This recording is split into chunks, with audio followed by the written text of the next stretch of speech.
Welcome back to the State of Legends podcast. I'm Mike. And I'm Dylan. And we're back again. We're back again. Guess who's back? We're back.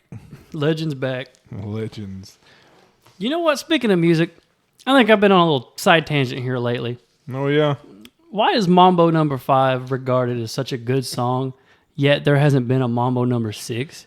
I mean, because once you hit perfection, what are you going to do? Make a worse one? Where's Mambos 1 through 4? I mean, didn't matter. I think we're being lied to. It's just once you hit perfection, that's it. It's like Blur. Blur's got song 2 or song 1. They got more songs than just 2 songs. Maybe they wanted a Mambo number 6, but maybe the band members didn't like it. Maybe there was a fight. You can't handle Mambo number 6. The world's not ready yet. Your kids will love it. What are we talking about this week? Oh, just a little state called Nevada. Nevada, the Silver State. The Silver State. That's funny because it's mostly desert. But it's all silver mines. Deserts, mountains, not much rain there. There's so many things I think of with Nevada, but I'm pretty sure it's what everybody thinks of. Las Vegas, Elvis, The Hangover. Yeah, and that's, y'all probably thought that's all we were going to talk about. We were going to talk about Las Vegas because is there cryptids there? You can see Bigfoot. You can see man made of metals. There's Elvis sightings every day. Elvis. No, but guess what? We're 2 steps ahead. 2 steps ahead. Shame on you for thinking otherwise. We are not going to be talking about Vegas. We're going to be talking about stuff all around Vegas, but not Vegas. Step aside, Chris Angel. Go freak somebody else's mind. The original Mind Freakers right here.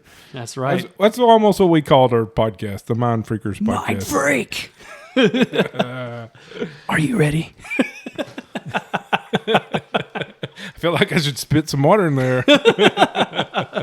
Oh, no, we got a pretty good show. We got a lot of different stuff. Honestly, there's stuff on here that I didn't even really know about because I think about Vegas too much when I hear about this. I know. It's why we want to get you outside of that. We want to get you to the heart of Nevada. You're welcome. First, well, we're basically going to do a few cryptids. We're going to do a few places. But I think let's just start. We'll start off where everybody would expect us to start off since it's all desert out there. The sand dwellers. No, Have you ever heard of sand dweller? I mean, I've watched a lot of Star Wars, Hey. but that's the closest I can think of. Jawas. We'll get the Jawas.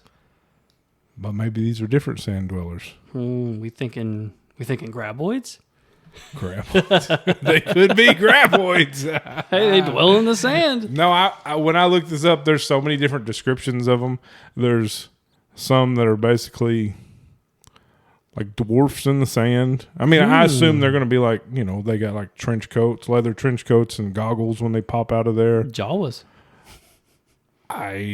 Some of them said they were kind of like a lizard looking people that were coming out of there, which, okay. I mean, maybe that might make sense. But I mean, if we already have the movie on it, we already have seen Tremors. We've seen all 7 Tremors movies and part of the TV series. We know what they are. Come on, they're worms. Snake graboids. I don't know, though, because when you talk about the dwarves with the goggles, I just... I see a bunch of little dwarves with these goggles and like a sandstorm walking, and for some reason, I just hear in my head, "Riders on the storm," just walking through the sand, getting all blown around. I imagine the music that they played in an arcade for that little whack-a-mole game, and you just see their heads keep popping up, and people's like, "There's a sand dweller," and it's or just going in and out, like in Spaceballs. Ding ding ding ding ding ding ding ding. They're basically seen in desert, like where the dunes are. That's where people are saying they've seen them. Dune? More sandworms. Hey, that's why I think. I'm on Team Worm here. I'm on Team Worm too. Call Burt Gummer. But I guess there could be different kinds. Like even if we were going to say these are the worm ones, I mean, there's others. There's those little biped shriekers. Mm-hmm. I mean, I seen Bert shoot one with an elephant gun. I mean. They can fly. I'm just saying. They can live in the cold. Well, they says sand dwellers. It's not just one dweller. No, it could be multiple dwellers. Or it could be the the dudes from, I can't even think of their names. The dudes from Star Wars. Grr, grr, grr, you know. I don't know. There's a lot of different, and I don't know if are people really seeing some sort of worm out there, some sort of lizard person, some short guy popping out of the sand. I mean, what? Or are we just seeing? Because aren't there supposed to be like, what is it when a mirage when you stay out there in the desert? Yeah, you're out in the heat too long. You start seeing sandworms. like in Beavis and Butthead Do America when he's a cactus because he thinks it's got water in it, but it's the wrong kind of cactus. And he starts to see some whole bunch of, you know what? He sees little dwarf versions of Butthead. So I'm just saying. Hey, maybe they're sand dwellers. There's no telling though. There's too much desert. I mean, other places they have the same. Every place that has a desert has some sort of desert monster. I mean, you really can't. I mean, you're not going to have a Bigfoot out there. You're not going to have something else. Sheep Squatch is too furry to go out there. No, he sweat to death. He would mess up his perm being out there. I mean, no way, man. That's a classy dude. Nah, he's too classy for that. But it really doesn't say what they're doing. The people just kind of say they see them and they're not seen very often. But, of course, there's a chance. You get out there, get hot, a little out of water. You might see and I don't know. Do they run? Do they hear you? Is that why they're running or popping up? Probably. Is it heat signature? I think Kevin Bacon has the answers to this. Call up Kevin Bacon. All I'm going to say is I know some people are out there, they're going to laugh. They're going to say, oh, Tremors, that's, a B-rated movie from 1990. And I'll fight you. But you know where that was based out of?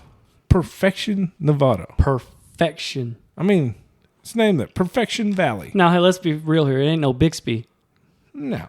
But, I mean, in the words of, what was his name on there? Val? That was his name? Kevin Bacon? Yeah. He said, what is a stampede? Is a stampede? Is that like 3 or more? Or what is a stampede of sand dwellers? I mean, I would think 3. 3's a good number. Sandpede. Now, this could also, you're wondering how something would get there. Well, I've mentioned this on 3 episodes now. Hollow Earth theory. I mean, you're going to get us doing a Godzilla and King Kong. It's going to happen. And I hate to tell you this, but I am Team Godzilla all the way to the end. I got to support my monkey. There's a reason they hid him down in the Hollow Earth. Look, they're going to come out in Vegas and they're going to fight. And they're going to fight next to the dome. Kong's going to pick up the dome and just... Kong will get knocked to the dome is what he'll get.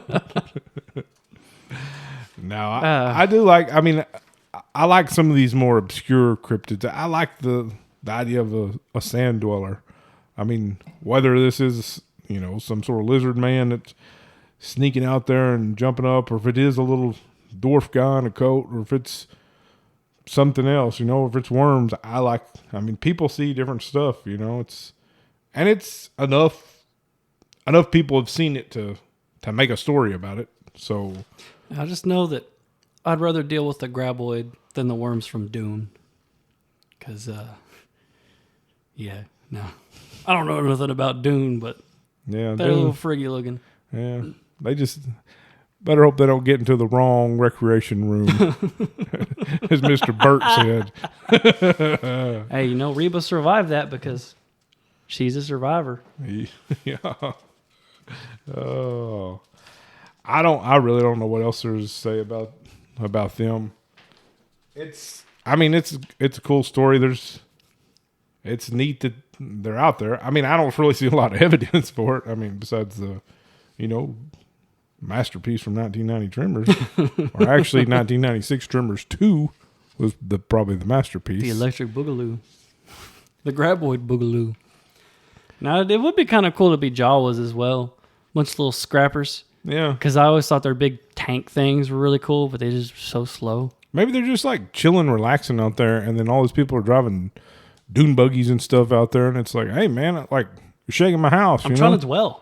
I'm trying to dwell down here in the sand, and you're just like trying to sleep, come out at night. I mean, I would assume if you're a sand dweller, you can come out during the daytime when it's hot. Get a job. It's like, does anybody work around here? No, it's. I mean, I like them, but speaking of dwarfs, if we're going to go that theory, let's move on to the next one. Oh, would that be the Tommyknockers? I think so. Not to be confused with Stephen King's The Tommyknockers. No. Because I think he might have just heard the name on a powder bender. I'm not going to say the term here, but let's just say Stephen King was playing in the snow a lot when he wrote the Tommyknockers book. What are y'all doing? Cocaine? No, we're talking about the Gnomes of the Mineshaft. No, not Keemstar. Gnomes of the Mineshaft. That could be a movie name. Gnomes of the Mineshaft. Mineshaft Gnome Attack 3. I mean, this could be a knockoff of Leprechaun. The Gnomes of the Mineshaft. Oh, instead of Warwick Davis playing him, it's the guy from Bad Santa. The one that was at Me, Myself, and Irene. He's like the main one. I'm a gnome with a mineshaft. Yeah. Oh, man. Tommyknockers. That is a weird name, though. I think Gnomes with Mineshaft sound better. Yeah, well, you know why it's a weird name? It's because it's adapted from Britain. You know how they are about naming things. We're lucky they're not the underground silly billies. Hey, that's my Tommyknocker. Eating beans on toast. No, these little fellas here, they're kind of like, their story reminds me of, do you remember the old tales that they would tell in the military of gremlins? Yeah. Messing with planes. They're just like that. No, not like evil per se, but a little mischievous, you know? It looks like some of them are good, some of them are bad. Yeah, there's been different reported stories, you know, some apparently have saved people from mine cave-ins. Of course, you know, that's kind of a scary thought, is being in a mine all day. So you might think you're seeing things, probably. Probably from all the different gases down there. I mean, didn't they used to send canaries down there to see if they would die because of all the different fumes coming out of there? Yeah. Or lack of oxygen? You know, you could be one of the skeptics and think that you're just seeing things, but come on now, this is Nevada. But I mean, we have some very, very iconic people who've believed in these, like Herbert Hoover. Dylan was just doing the chocolate rain impression. Chocolate rain. I lean away from the mic to breathe. Tommy knock. Mine shaft gnome shows no pain. Tommy knock. Man. We'll be here all day, folks. That's beautiful. That's beautiful. No, but Herbert Hoover actually believed in Tommyknockers, which is a little weird, you know. Can you imagine his presidential speech being like, I vow to deport all Tommyknockers? Everybody would be like, well, hey, man, we're having a Great Depression here. I guess we ought to also explain the reason why there is Tommyknockers. Yeah. I skip around a little bit there. It actually, you know, they had the silver boom and they actually have a gold boom. I actually think they said that Nevada is like 5th in the world in gold production. I mean, I know it's known, you know, the Silver State, and they found tons and tons of silver. See, I thought it was called Silver State because it was named after the pawn shop from Pawn Stars, Gold and Silver Pawn. I thought it could have been. Anybody ever go in there and sell a stuffed Tommyknocker? No, but they did. You said Herbert Hoover believed in him. He actually had a cast one from Russia. Yes, he put it outside his apartment. Yeah. I mean, that's... But yeah, you know, it's kind of like a big, mainly just minor lore. Yeah. They said that, you know, I guess they get the name from the whole, they kind of tap and knock and make noise down there. And some of them, from what I researched on it, some of them said that, you know, they could show up and then all of a sudden, hey, you found a mother lode of something down here. And then all of a sudden, if they're a little mischievous, then guess what? They're, you know, they might collapse on you, you know? They dress pretty ragged, too. They always say that they'd be seen in, like, tattered clothes. But they always were dressed sort of like a miner, though. Yeah. You think they're like ghosts of miners. They could be Like that. shrunk down. Like they just shrunk. You know, you shrink a little over the years as you get goes older. to the hopes and dreams of the miners. Okay, I mean, weren't they making kids work in the mines back then? This could be that. Could have been. Or think about this. What if Bat Boy was a Tommyknocker? Hey now. Now this is kind of like the desert dwellers. You know, the funny thing is, I didn't even know that Tommyknockers was like an actual legend until we started doing this. I always thought of the Stephen King book and then TV series. Yeah. Which he credits to being one of his worst ever books, by the way. So, well, I mean, if you are doing a book over Tommyknockers and then you don't have anything about mining, I guess you're kind of off the mark. one of my kind of favorite little things about this is that they kind of use it as a way to explain weird noises and mishaps in the mine, you know. And I love stuff like that. You know, you hear like a knocking and you're like, "What's that?" You know, like the new miner on the squad's like, "What was that noise?" And the senior miner could be like, "Oh, that's just Tommyknockers." Well, I actually read somewhere where it was some group. I don't remember what group it was because they have these theories of these Tommyknockers in other countries. Mm-hmm. But there was one group that I was reading that they would not go in a mine unless they were told that the Tommyknockers were already in there. Dang. And the Russians, you know, like where Herbert Hoover got that cast statue of one that you said he put outside of his apartment, they would take those cast statues and they would put them in strategic places inside that mine to protect themselves. Okay. So it's like them owls you put around to scare off birds. Yeah. Or hang CDs. CDs are what we used to listen to before we could just stream it all. Yeah. Believe it, we used to have a disc. That makes it sound old. A disc is a thing that's shaped like a donut. With a smaller hole and a lot shinier. You hit one bump and it's gone. But it's not like a Tide Pod, so don't eat a disc. You know, I was so behind on technology growing up that all my classmates were bringing their iPods to class, and I had a CD player I would take to school. Oh. And it was the oval one that supposedly doesn't skip. That was a lie. But I remember my art teacher was like, "Yeah, y'all can bring your iPods to class." And I was like, "Hey, I got a CD player. Is that okay?" She's like, "No, that's too big and bulky." And I'm just like, "Oh, you just hate poor kids, huh?" Oh. Well, I was one of the ones that actually thought Zune was going to make it, and I had a Zune player. Oh, shilling for Bill Gates, are we? That was the wrong choice. I had a friend that had a Zune, though. It was pretty cool. I used it for a lot of years. I mean, I would download stuff. I mean, we got a little of that free music back there in the day. Yeah, until you know what? Till a little Tommyknocker himself spoke out against it. Yeah, his name rhymes with Bars Bulrick. Yeah, like silver and gold, he was a little metallic. Left a bad taste in my mouth. Oh, King Nothing over there. Oh. Yeah, this one like it really reminds me of like those. Really reminds me of those old Gremlins things from like old war. You know, don't let gremlins in your planes. But these seem to be a little bit. I think some better occupations. I think some occupations are just kind of. I mean, you're going to have some superstitions in there, you know. Which I get it. You're trying to figure out some way to, you know, believe that you're safe in there. You're going to come up with something, or if something bad happens, you want an excuse. You don't want to say, "Oh, we just forgot to sure up that wood in the wall, and that's why old Joe over here got killed." You know, we say the name Joe quite a few times on our shows. And yeah, we have nothing against people named Joe. No, we love people named Joe. If you're out there listening and your name is Joe, you know who you are. Send us a message. I do have a serious question about Tommyknockers, though. 7 dwarves, Tommyknockers. That's a good point. You think about it, yeah. They were miners, they were gnomes. No, wait, I'm sorry, they were dwarves actually. Dwarves, but I mean, they're close. What, distant cousins? Yeah. And you got to think, since Snow White found them, better things started happening in their life.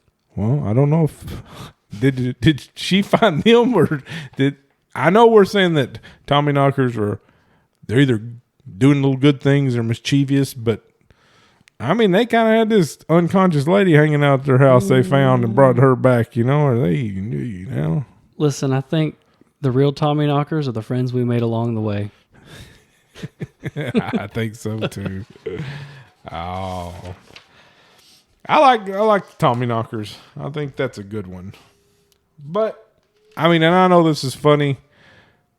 We're going from this Tommy knockers. This is kind of a fun story. But I think we need to do something a little darker. We need to move on. That's right, the dark side of Nevada. The dark, watery side. No, would you expect water in Nevada? No. No. But I will tell you a funny story. If you want to hear, I'll tell you this right now. Our next two topics are going to be pertaining to water. I've been to Vegas a few times. And one of the first times I ever went to Vegas, I'm getting ready. My wife she's going to a conference. I'm in the hotel room changing clothes. I'm going to go walk the strip. It's my first night out there.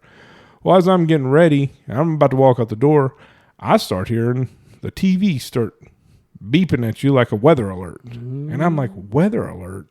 We're in the desert. What's going on here?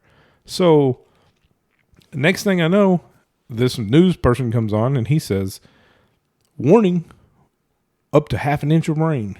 And I'm like, half an inch of rain? This is ridiculous, I mean, we're telling me to wear a hat out of it. What's the deal here, So I'm like, that's weird, And of course, I guess if I would have thought about it longer, I guess it would have made more sense. But then I go downstairs, and as soon as I walk out the door, there's probably 14 inches of water running down the road. God. I mean, it's just a literal flood. It's rushing so fast that I couldn't walk across the road if I wanted to. Man.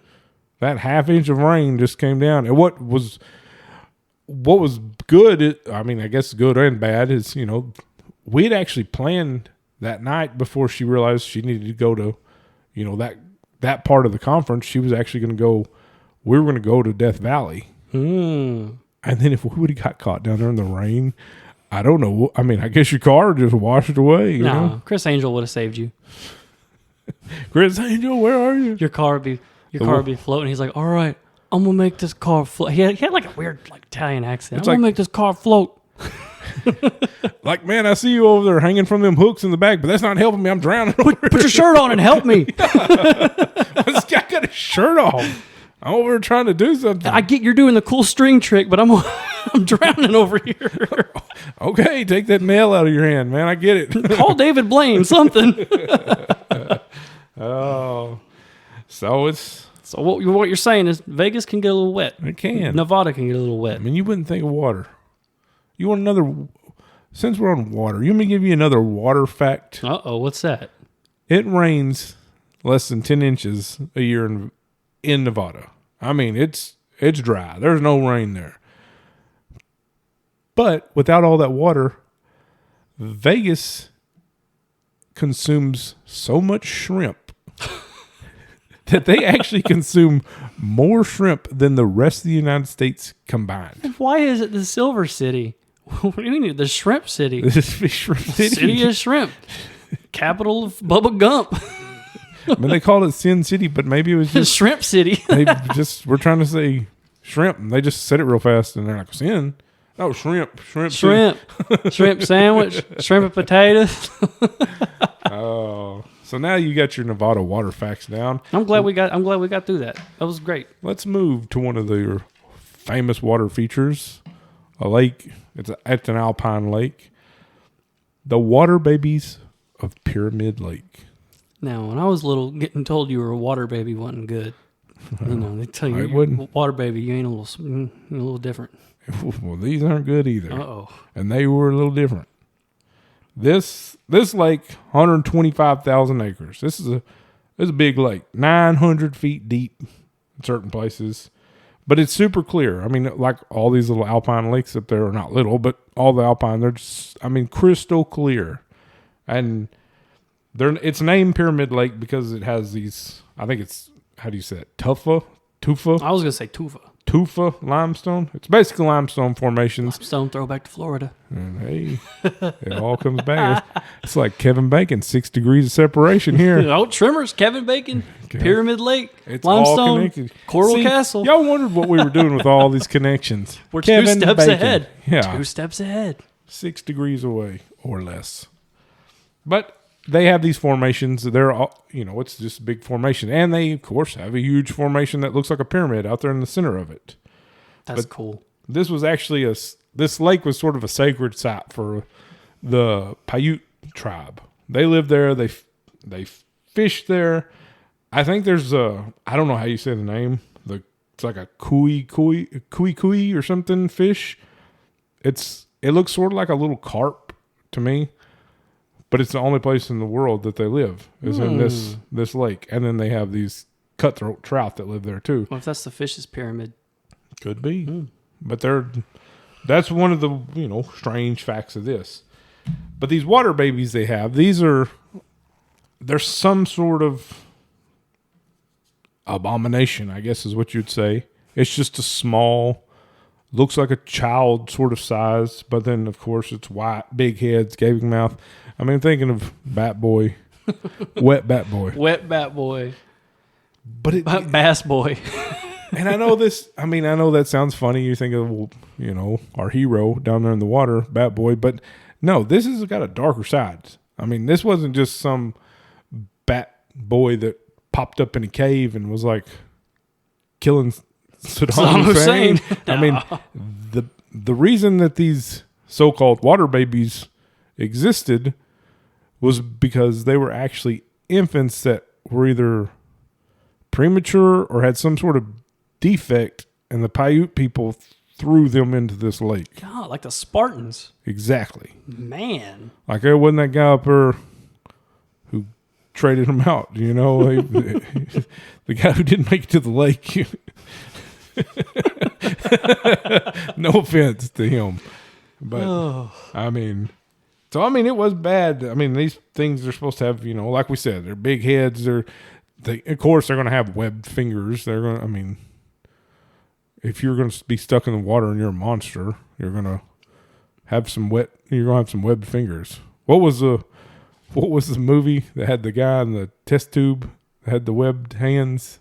Oh, Hellboy? No. The Abe Sapien. Yeah, from well, Hellboy. him, but Shape of Water? Yeah, Shape of Water. Yeah, that's a little different. I'm thinking of like 50 Shades of Wet there. like a small version of them. I'm thinking like Harry Potter and the Goblet of Fire.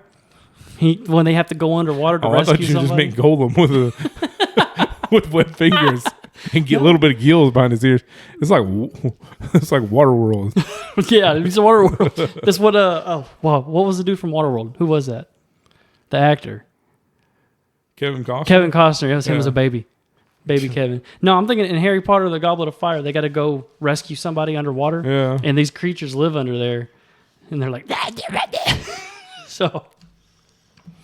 It's just, the more I read about this, I know this was, when I first seen it, it's like water babies. That's a weird, funny name, But then the more I read into it, it's like the darker it gets. Water babies, I'll tell you. Babies are little humans. Apparently babies in water are not big fans of each other. No. But it says they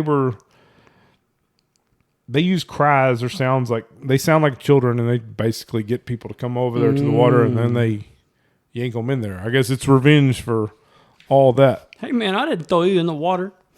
It's like, leave me alone. I'm just here to swim at Lake Tahoe. No, wait. I'm sorry. Pyramid Lake. Lake Tahoe. This isn't like some of these other topics we've done.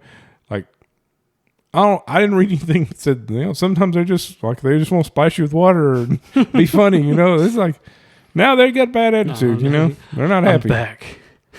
It's like John Wick is a baby. But with another theory about these water babies is, and this is kind of one I made up a little on my own though, but it might be true. Are they baby mermaids? Because apparently there's a mermaid in here. Okay. There's a mermaid at Pyramid Lake. And the story of that was that some Paiute warrior went to the water. He seen this mermaid. He's like, hey, man, I'll shake that tail, come on out here. And then Shake it for me, babe. he takes this mermaid back to his village, and she's fine with it. And then the village elders are like, "Hey, man, you do you. We draw the line here." They said no. Oh. They said take her back. Bigots. Take her back. She's so pissed off about it. She cursed the village, and according to what I read, it said that all of the bad luck that the Paiutes attributed to their entire existence was because of that one event of that mermaid cursing her or cursing them. Guy wanted to love that bad, he'd curse his whole village for it. That's pretty wild. And it's not, if that's not weird enough for you, then, and this could be attributed to the water babies too. If we're saying they're really there, there's bodies that disappear. These bodies disappear. I read one story where there was a couple who were on a boat. They disappear. And then their boat's there. They don't know where their bodies went, which it is deep water. So, you're not expecting a scuba diver to go find them. If they sunk down 900 feet deep, you're not going to find them. Okay. But then years later, their bodies reappear.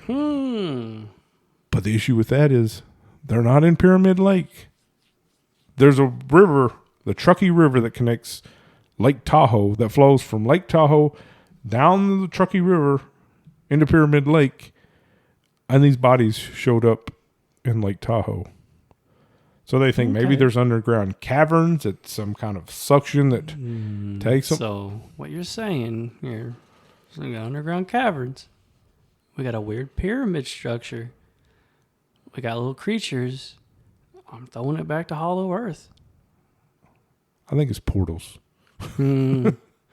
Could be portals. Portals to the Hollow Earth. Could this portal be connected to Skinwalker Ranch? It's not very far from there. I'm thinking, or what was that? Journey to the Center of the Earth. Don't they go through a portal to get there? Yeah. Yeah. Brain's the size of a walnut. What if it was Hollow Earth and this body they keep people drowned in Pyramid Lake. They fall through through this Hollow Earth. Kong sees them. He's like, "Stop littering!" He's like, "Why are these people falling?" And then he just does the Kong chunk and chunks them across there. Keeps making it madder and madder. They just spin on over to the top.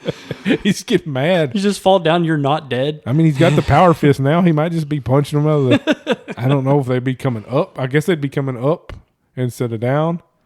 Australia because it's upside down. Yeah. Well, the Hollow Earth is supposed to. Yeah. It's like upside down. They twist in there. So I think we're onto something here, and I think they'll be shutting us down pretty soon.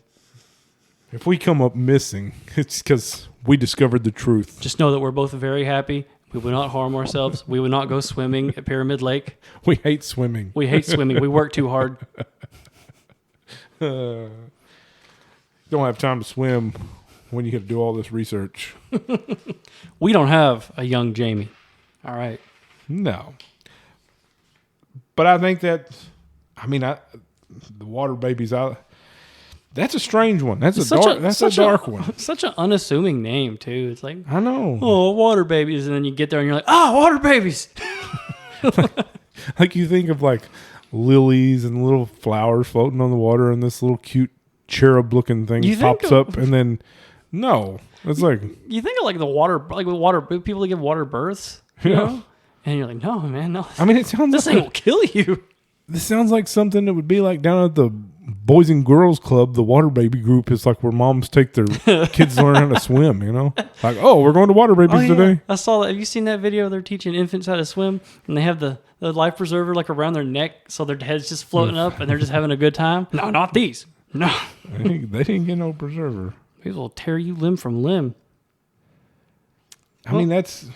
I don't know. This was a dark one. And of course, there's the whole. It could just be a made up story to keep their kids away from the water from drowning. But yeah, okay, it could be. I believe that. Sure, big government. Sure.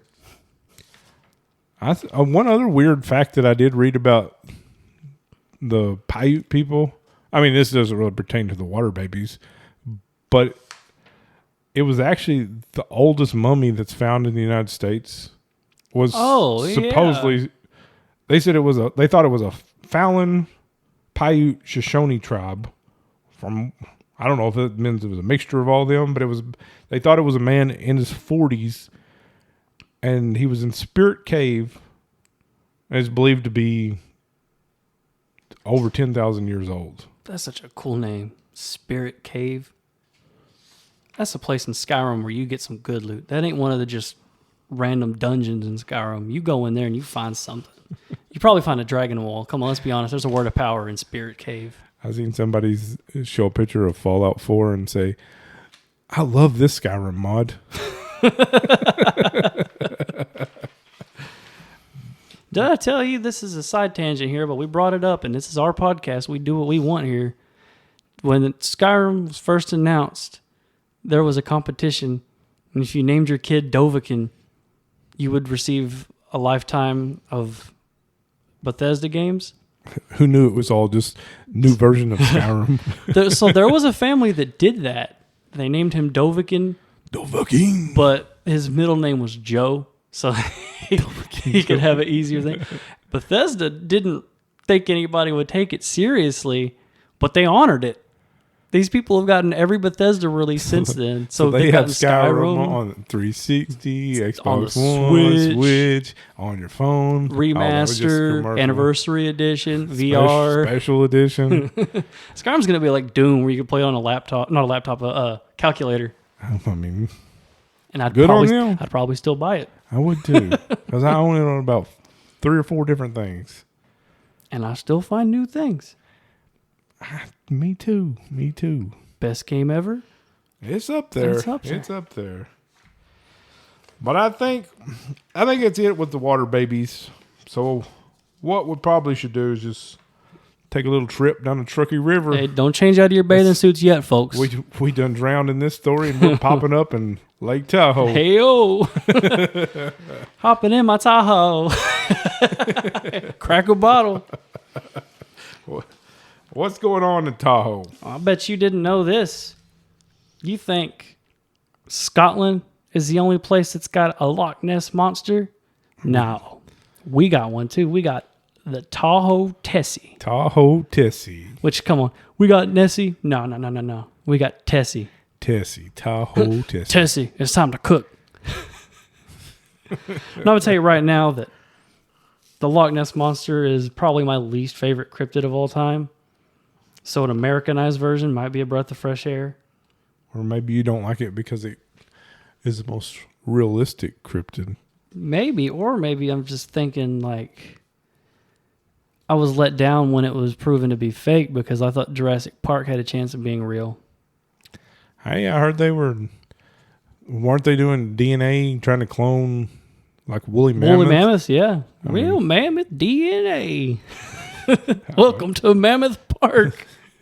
Hey, I don't want to. What is the name of that dinosaur? The plesiosaur? I don't know what it is. I just called him a dinosaur. That's a water dinosaur. We got water dinosaur. We got long neck dinosaur. We call them long necks. Have a scientific name, but we're like, no, long neck. Brachiosaurus? No, that's old long neck there. But that's Littlefoot. You want an old reference? Oh, dang. That's the land before time. Y'all never said about that. Hey, last time I watched that, I was in daycare. We just got done watching Mighty Morphin Power Rangers. I had my Bear in the Big Blue House plushie. Yeah. No, we're talking about Tahoe Tessie. Let's talk about, Lake Tahoe. It's only fair. We talked about Pyramid Lake, so. It's like the big brother to Pyramid Lake. Huh? Like, listen, my little bro over there. But it's like, here, you need a little of that water? Let me send it down your way. Scoop. Just 2 scoops. 2 scoops. It's a deep freshwater lake, and it's got a surface area of approximately 191 square miles and a maximum depth of 1,645 feet. That is deep. That is deep, deep, deep. I don't know if you look how many pictures of you looked at it, but I mean, it's like crystal clear. I mean, everybody thinks Lake Tahoe is like if you're pretty wealthy, you go up there and drive these big boats around Lake Tahoe, you know. The only thing deeper is when ICP was trying to talk about how do magnets work. Whoa. Whoop whoop.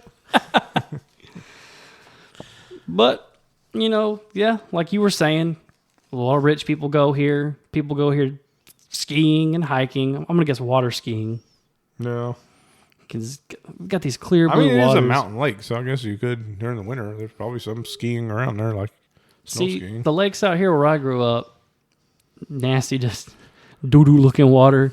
Fun fact, we know a person that actually went into one of our local lakes. He actually didn't even get in the water. He was just fishing. Some of the water got onto a cut on his finger, and he almost lost his finger from a flesh-eating virus. He was a local farmer. Yeah, he was. I think he still is. Yeah. Yeah, thankfully he saved the finger. This is a true story. He was actually in the hospital for probably like 5 or 6 days. I think what was bad is it was during, I don't know if you can say COVID. Can we say COVID? Bovid. We were in Bovid. Bovid-19. No, you know, I grew We're up. going to get flagged for this. We're going to have false information flag on this because we said this word. Don't flag me, bro. We're not trying to make any statement. It was during this time period of around 2020 that he was in the hospital. So, like, I was going to go visit him, but guess what? You couldn't go see nobody back in. No, I FaceTime him. Show us your finger. Okay, put it back up. Put that thing back. No, you know. No, it really did. I was going to say it looked like off Mr. Deeds, but it didn't look that bad. I mean, it was swollen up pretty bad, but take my strong hand.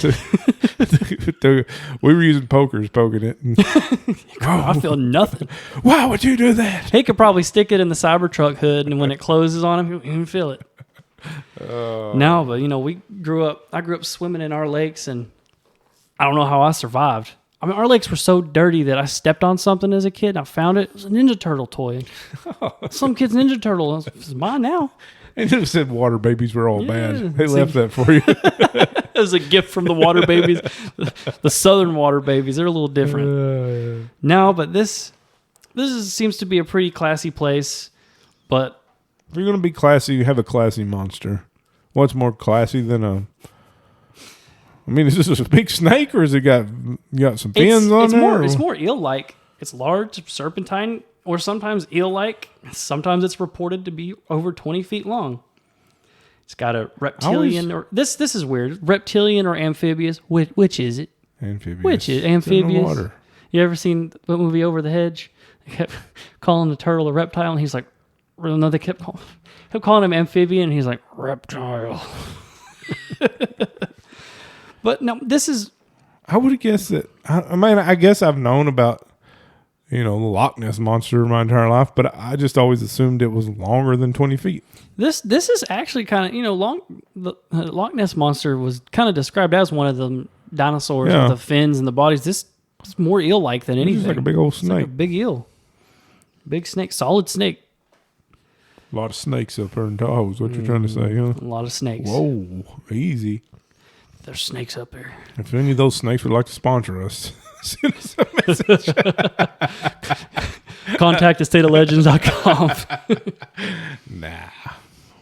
No, but it's pretty much our Nessie. Some reports suggest it's slimy or scaly texture, which, how do you know that? I got to touch it. What would you think it was? Would you think it would be scaly, or you think it would be slimy? Scaly. You do? Yeah, I think scaly. I would want like an eel. Like if you I picture me out there and I see this thing and I'm like, I'm gonna grab it, and then when I do, it just it just slips out of my hand. It's too slimy. You're out there noodling. Yeah, I had a hold of it, and then I'll tell you the story, and then you're like, oh, yo, right. Stop lying. And I'm like, look at the slime all over me. I got slimed. Mark Summers got me. What is this, 90s Nickelodeon? We're throwing it back on this episode. But there's legends of sightings of this thing from far back. I mean, the earliest one I've seen so far is 1875. A man named I.C. Coggin. Which that's almost I.C. Wieners. I.C. Coggin. It's almost I.C. Goggins. Walton Goggins' dad. Why do they always use initials back then? Like, nobody liked their name. That's probably because everybody died so young. They didn't have time to say full names. How's old WC, LC, IC? I ain't got time to introduce myself. I see you. JR, whoa! By God! No, but he was a man from San Francisco, and he reported, this is a little different than the 20-foot long thing. He reported this big old creature. He said its head was 14 feet wide and its body was at least 600 feet long. So all these people who think he's 20 foot long, it's actually, they're just seeing his head, the width of his head. Mm-hmm. I'm just thinking, though, 600 feet long. How does he know that? What, did he get like a tape measure and he's got like 50 tape measures on him? I don't know, but I think He built them different in the 1800s. If he's 600 feet long, you think you'd see him more often. This is 1875. He was probably drinking mercury, let's be honest. But I don't know. You know what? Because if we're doing the hollow earth theory, part of him could have been, you know what I'm saying? That could have been Godzilla. He could have been seeing Godzilla. Everything's going back to hollow earth now. I'm telling you, I'm starting to look like Joaquin Phoenix in Signs when he has the foil hat on. Let's just quit. Let's just quit with the jokes. Let's be serious for 1 second. Is the Loch Ness Monster in Fallout? So, not the Loch Ness Monster, but Fallout 4 has cut content where there was going to be a whale that you fought that was an irradiated ghoul whale. So I guess close enough. And by the way, I hate they cut that.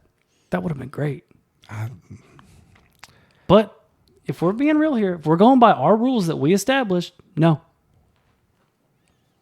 What about water babies? I think they're close enough to ghouls. We'll count them. You know what? There's definitely some signs. I mean, hey, Skyrim has mud crabs. That's close enough.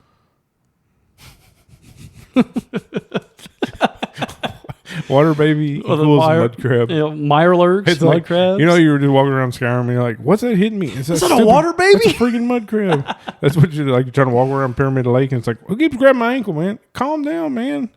I'm going to shoot you with this bow if you don't stop. For real, though, like, you didn't even give me any loot. They're kind of weak enemies in Skyrim, but if you think about how scary one of those would be in real life, I don't know if I told you this. Regular crabs don't scare me, but horseshoe crabs are the most terrifying things, in my opinion. Is it their blue blood? It's just how they look. They look like, what's that Pokemon? Kabuto? I don't like it, and that's what the mud crabs remind me of. And no matter how weak they are in Skyrim and how strong I am, it's going away. Typically, Serena's killing them for me. Shout out to my vampire wife. Here we are off topic again. Oh, well. Well, our podcast. Our podcast, our rules. You want to be on topic, go listen to the Red Thread. You want to hear about blue-blooded horseshoe crabs and water babies? Then this ain't the place for you. This is the place for you. 6 Degrees Kevin Bacon. You said blue-blooded Tom Selleck. Tom Selleck, the 80s. The 80s Kevin Bacon. Oh. But no, let's get back to Tessie. Old Tessie. Of course, she's been seen. I say she because Tessie just sounds like a very feminine name. Yeah, I think so. If it was a guy, it'd be like Tony. Antonio. Tahoe Tony. But wasn't Kevin Bacon's name in Tremors, wasn't it? It was Val, but wasn't it really? What was his real name on there? Valentine? That was his full name on Tremors? Valentino? I don't know. Valerie? They always call him Val, but what's Val short for? I thought it was short for Valentine. What's Val Kilmer's name? Valentine. Valentine Kilmer? I don't know. I mean, Jamie, pull that up for us real quick. I wish we had a Jamie. You can take a young Jamie, an old Jamie. He's on the Google box right now. Yeah, we're not as fast as him. Valentine McKee was his name. Oh, Irish. Fun fact. I mean, I guess that really doesn't pertain to any of this stuff. But this has nothing to do with Tessie, but hey. If you ever watch any of those trivia things on YouTube when you're just bored, if something pops up, there you go. You know the answer. If you go to the Tremor Fest in, was it New Mexico or Arizona? New Mexico? I think it was New Mexico. New Mexico. If you go to that Tremor Con and you meet George R.R. Martin, because he runs it, You can tell him, hey, it's Valentine. And he'll be like, all right, I'll tell you the end of Game of Thrones now. You could ask him about that last season, huh? I think he cares more about Tremors than he does Game of Thrones. You're there throwing this festival. What happened to that last season? Like, I'm going to tell you right now, those aren't dragons in Game of Thrones. Those are graboids. Dragoids. Anyways, Tessie. Hey, whoa, wait a minute. What's that? Tessie's just a water graboid. Yeah, I mean, pretty much. I think we're onto something here. But no, yeah, she was first seen it. I'm going to keep saying she, but there could be multiple. Yeah. First seen in 1875 by this San Francisco Mr. Icy Coggin. Icy Coggin. No, it sounds like Icy Tessie. But it's often seen just moving in a undulating manner. I guess like a serpentine style. Yeah. And there's a lot of local folklore, and he shares a lot of folklore with the water babies. Same people telling stories about Tessie. I think they just didn't want people going towards the water. Like maybe they said all these people are showing up here and they were like, they're taking our fish. Like they took our fish. What's funny is they actually I don't remember how you say that fish's name. It was like CH something dash. It was like Chichui or I don't know, something like that. But whatever this fish was, this little carp looking fish. It was, they actually sold them more than they actually ate them. And the same with the cutthroat trout. They were actually selling them. I should have caught Tessie. Maybe they just didn't want people to steal their fish so they could keep selling them. It's funny because, Scotland has Nessie and we got Tessie. So what's Canada got? Not Messi. He's a soccer player. Canada's got Ogopogo. Ogopogo. Not to be mistaken with Oingo Boingo. No, this is Ogopogo. Ogopogo. But no, this is kind of like the Desert Dwellers, really, where it's one that straight up didn't know existed. This Tommyknocker. Really, cryptid sightings in Nevada are just scattered out there, man. They're a little different. Yeah, I mean that is weird that it's two of them were water, and most people would think of it as like a desert place. Mm-hmm. I mean, yeah, y'all thought we was going to talk about the sphere, didn't you? Yeah, we need to talk about that. Everybody knows about that. You don't know about no water babies or sand dwellers. Nobody got time for that. Tessie? No, I think they say, of course, no scientific proof, and I'm like, well, what do you know? You're just an amateur cryptozoologist. I mean, with as big as that lake is and like how deep it is, like I could see something that big growing. I mean, because, you think of fish or something else, basically if you put it in a bigger spot, it's going to be bigger. But the only problem I have with it is that water's so clear. You'd think you'd see that dude. Yeah. I mean, the lower it gets, though, doesn't it get darker? I'm sure, but... Hey, this could just be what a water baby looks like when it 600 grows. 600 feet long. You're going to see him somewhere. Yeah. Hey, that just could have been a fluke. Yeah, that was a big one. That was the ancient one. He could have been on stilts. It's Tessie babies. Yeah, these could just be water babies that are grown. But, we'll let you be the judge of that. Yeah. We'll let you go home and think, go to your wife, go to your partner, go to your spouse, be like, what do you think about Tessie? And they'll be like, what are you talking about? Listen to State of Legends, you'll find out. Listen to us.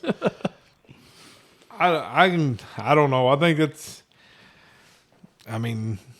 could be, maybe not, but I don't really think there's anything else to say about Tessie. You got anything else? That's all I have to say about that. You got this big snake thing. Could be, could not. Who knows? Go check it out. Hollow Earth 2024. It's going down for real. Well, let's get out of the water. I mean, we've been in the water too long. My skin's pruned up. I'm getting wrinkled. I got swimmers here. Yeah, let's move on. Let's get to some locations. How about that? Yeah. How about that? How about a canyon? Now that sounds like Nevada. Robb Canyon. And it's not that you're going to get... You're not going to get robbed there. You could get robbed there. I mean, we don't know the people. Could be a really terrible tour, and you're like, oh, they robbed me. I mean, some shady stuff happening, so if it's... I mean, you could get robbed, But it's basically just a big canyon that's... Just a big rocky canyon. I mean, from what I'm seeing, they have like hiking trails there. People are walking around out there. I mean, it seems pretty normal. And there's actually two stories of it because there's some people that live there that are locals that are saying nothing happens there. It's just we didn't see anything weird. I seen a report from some guy who said, no, I've never seen anything there. And then you got these other people saying, oh, we're seeing glowing lights. There's cold spells there. The temperature changes. There's all this stuff. They have paranormal investigators there. It's just like So there's two stories, but there's also the internet story that you hear. If you look this up, what you're going to find is in 1970s, there was 4 mutilated bodies that were found out there. I mean, they didn't identify them. They didn't know what happened to them. They just showed up out there. And then all of a sudden you start seeing weird occurrences. You start seeing lights, the classic ghost / it's weird now that how ghost stories and alien stories kind of interweave and overlap now. That could be a cover-up. I mean, have we killed enough aliens? I mean, is there enough Will Smiths out there who killed the alien and now there's ghosts of aliens? Are you trying to tell me right now you're thinking there's ghost aliens? I mean, you heard it here first. Do you know how scary that is? You heard it here first. Only Dan Aykroyd can save us from killing like so many ghosts that now there's aliens. I think you said that backwards. Oh, killing a... I was trying to do an Alex Jones impression. They're killing the aliens. They're telling aliens to turn into ghosts.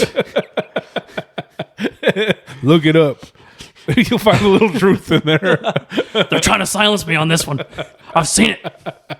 I broke into Robb Canyon. I've seen it. I mean, I don't know. I don't know. There could be ghost aliens. That's terrifying because we couldn't fight aliens. You think we can fight ghost aliens? I don't have a proton pack. It's a vacuum cleaner. I guess so. That's all you need.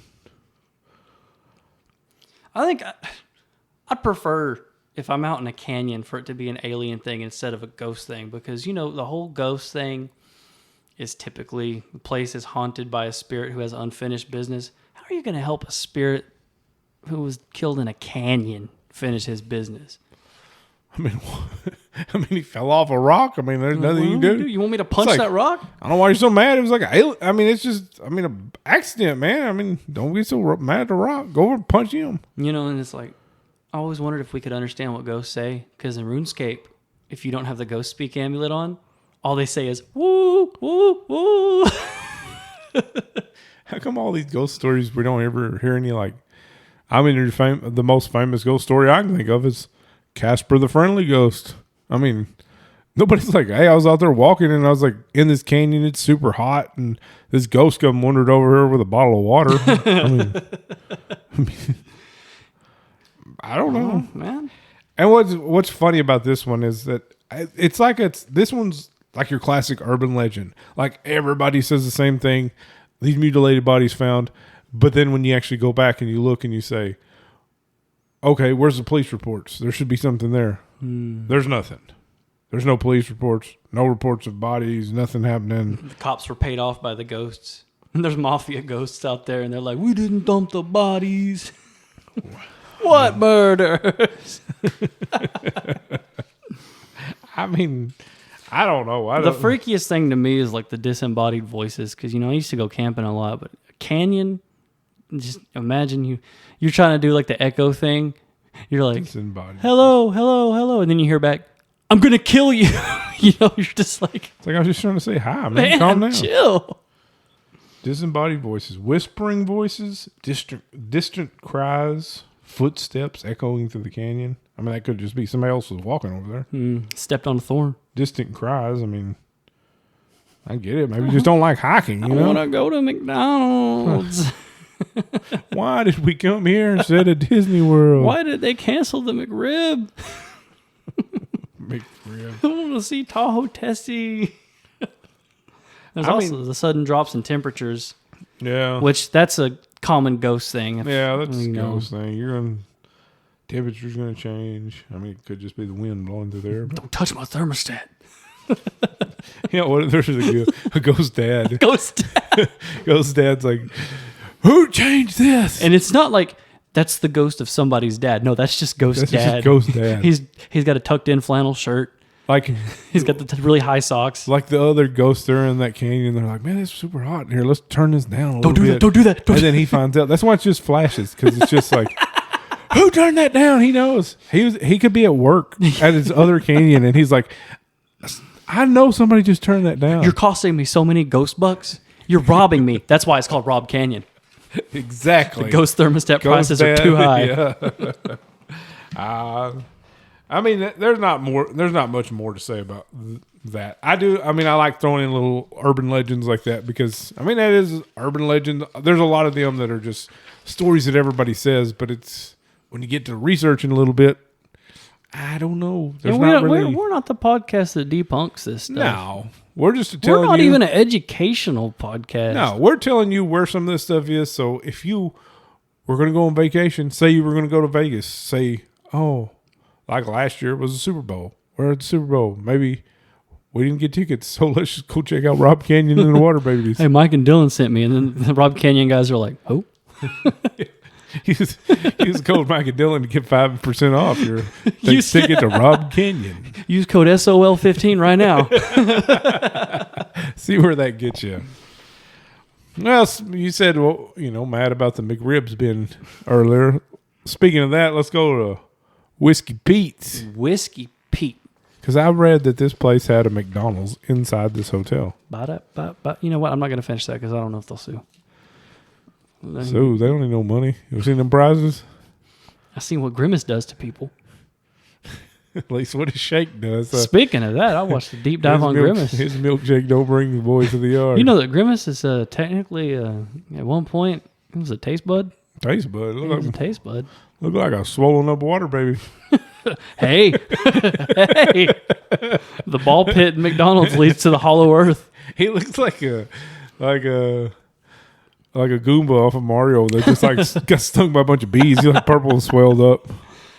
No, yeah, this Whiskey Pete, it's about time that we get to the point in here where we get to talk extensively about Fallout New Vegas.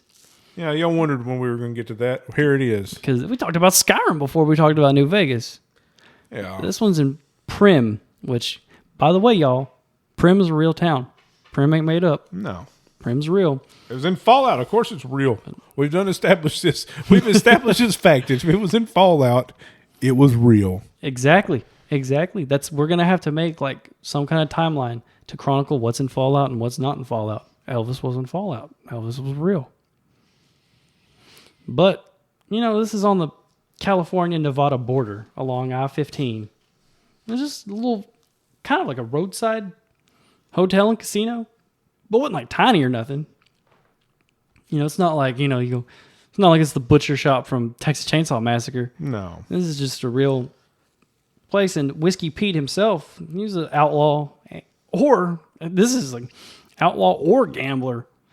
But come on, dude, he lived in Nevada. Let's be real. He was a gambler. Yeah, I actually think he was a moonshiner is what he did most of the time. His name was Whiskey Pete. Well, what do you think he did for a living? Oh, he's a pancake maker. Run a gas station too, I hear. Yeah, Whiskey Pete did it all. Would have gave Joe Ball a run for his money. But his real name, and I think this is how you pronounce it, because I ain't gonna lie, I ain't the smartest of readers here, but Pete McIntyre? No, McIntyre. I thought that was an L. No, it's just McIntyre. Pete McIntyre. No relation to Reba. No. He wishes. But yeah, no, he ran a speakeasy during the Prohibition era. That's pretty much how he got the name Whiskey Pete. But they tie him to a lot of criminal activities. Kind of. There's been ghost stories about this guy. Yeah. That's kind of a thing we skimmed around here, but he's a little scary. Yeah, he seems sort of like an urban legend himself because everybody had some sort of story about him. Like, they said when he had that little gas station, because he didn't build this casino. This is just what they named it after. Was after him, but he had a gas station there, and he was, they actually said that they got complaints. The city did of how angry he looked, and he actually shot at people after they got gas. He was like. He got a bad attitude. Do you think Prospector Pete from Toy Story might have been based off of him? He could have. Stinky Pete. I'm just saying.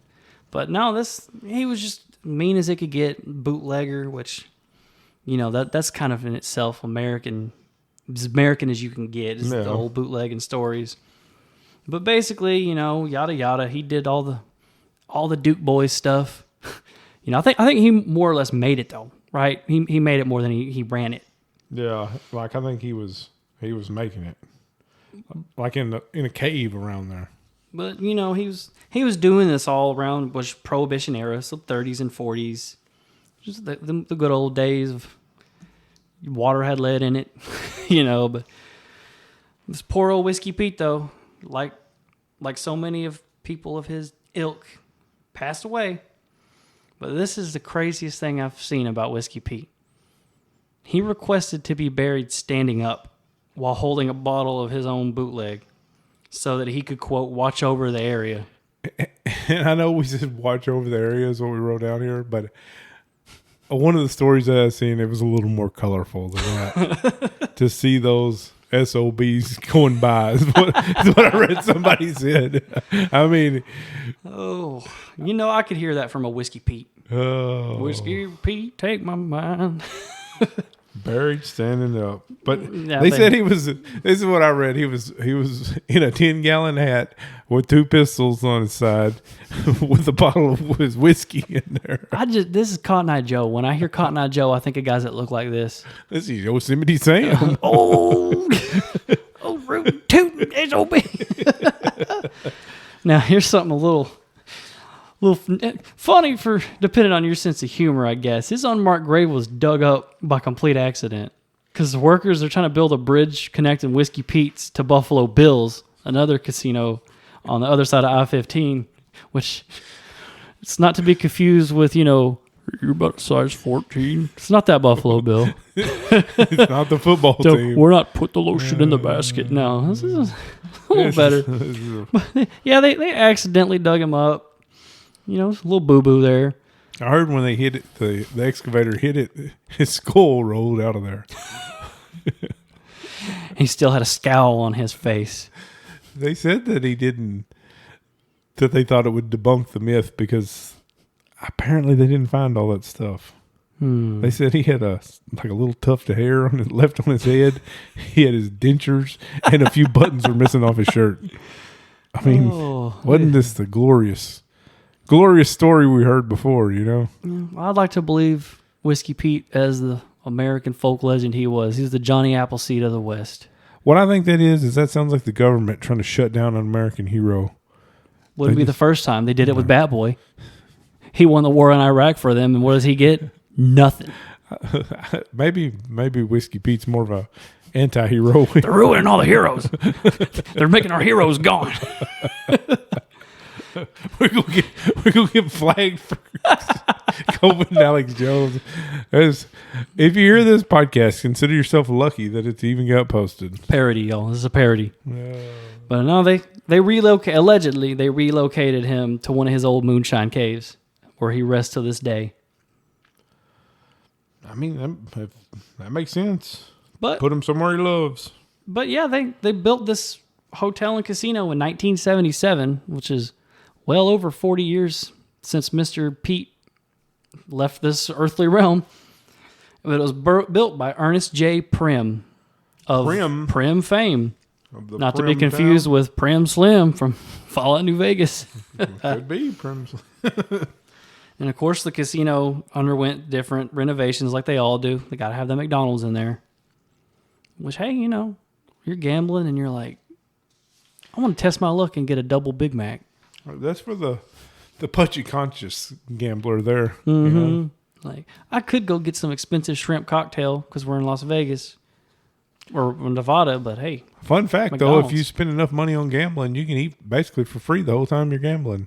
If you spend enough money, they'll give you some food vouchers. Dang, I wonder if they did that at Whiskey Pete's. I probably did over the 2 or 3 times I've been to Vegas, I probably haven't spent $50 gambling ever there. What entertained me more was there was a slot machine tournament. I didn't even know what was going on.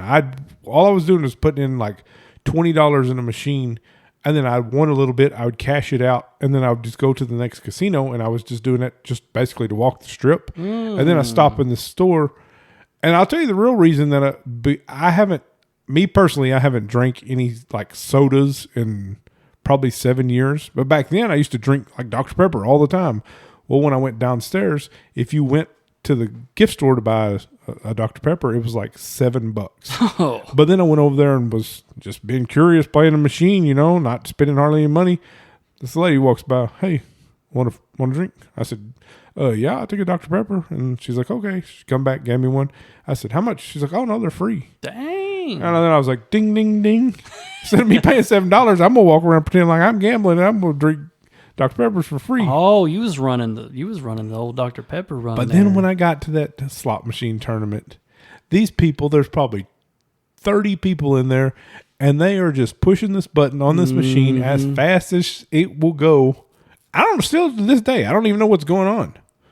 And if somebody eventually won because they were giving away like, I don't know, it was like $30,000. The first time I ever messed with slot machines, it wasn't in Vegas. It was Oklahoma. They got some pretty big casinos there too. Yeah. It was actually my wife's birthday. We were just friends at the time, and your first time there, they give you a free $20 voucher. Yeah. Well, I turned that into $1, and we're leaving, and I'm like, hey, $1, and then we see this Elvis slot machine. No, it was a $10 voucher. I turned it to $1, and they're like, no, give it to Elvis. See what he gives you. Elvis gave me $20 back. Dang. Cashed out. Went to Hastings. Bought a Tool CD. I've been in that same casino, and I spent about $20 I put in there, and I end up winning $60. And I'm waiting, and the only reason I was even gambling then because I was waiting on somebody. I would actually been over at the arcade playing video games instead, but then I'm waiting on somebody else. And then so they stopped to get a drink at one of the little bars there. So I put that ticket back in another machine. And I think, okay, I'll just slowly play this as they're getting their drink. Well, I press the button. I press it again. I press it the third time. And then I'm not even paying attention. I'm just listening to see if I hear something. Press the fourth time. I don't hear nothing spinning. So I'm like, what is going on? Was this machine broken or something? No. This was $20 a spin. I didn't even know I was betting one time, and it was charging me $20 a spin. 3 times, I'm done with it. No. And I'm like, what in the world is this? I was like, who puts a $20 machine here next to the arcade? God. Some kids trying to play Fruit Ninja. Man. Back to this casino. Yeah, let's back go to old Whiskey Pete. The real meat and potatoes of this is, I think some people speculate that Mr. Pete himself haunts this casino. Now, I don't know too much about that, but there's a pretty cool little fun fact here. For the longest time, this casino housed the death car of Bonnie and Clyde. That's which, hey, cool. That could be haunted. I mean, and I believe that's a real car because I believe something like that was in Fallout. You're not going to believe this.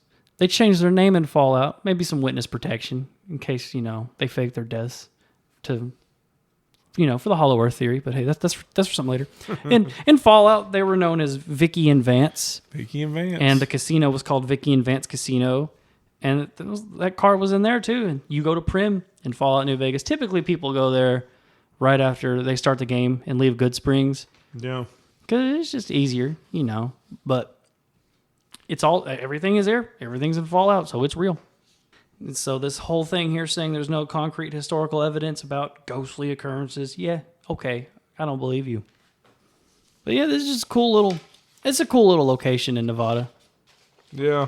I mean, I like that, a little something different. We got a little variety of here, It's got a lot of memorabilia. It's kind of like a museum too. It's got memorabilia. Yeah. Which I think that's kind of cool because, casinos make me nervous. I'm like, I'm going to spend too much money. I'm going to get a smash burger and spend $50 on one burger, I just rather be distracted by the memorabilia than anything. Yeah. But, yeah, that's just one of our little goofy little areas. And, of course, like the asylum from last episode and the prison from last episode, tourist attraction. To quote the late, great Dutch Vanderlyn, money. Little bit of faith, little bit of money. Just need a little time. Just need a little time. Go to Tahiti. I'm making him sound like Bill Clinton. Arthur, I did not take that money. I did not take your time. I did not hire Micah.